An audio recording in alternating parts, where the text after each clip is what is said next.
Welcome back to Stuff About Tutorials. Today we are talking about how to add new profile picture on Threads app. Why would you want to know how to add new profile picture on Threads app? Well, maybe it is your first time using Threads and not sure how to add new profile picture on Threads app. So today I am going to show you how to add new profile picture on Threads app. Check video description and I will try to leave the written instructions.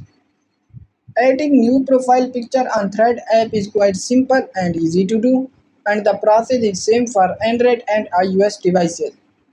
Let me show how you will add new profile picture on Thread app.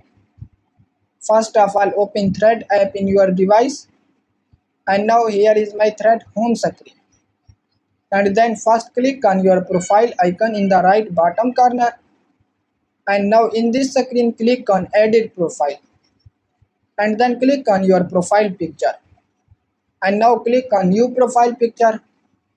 Select a picture from your gallery and then click on arrow icon in the right top corner.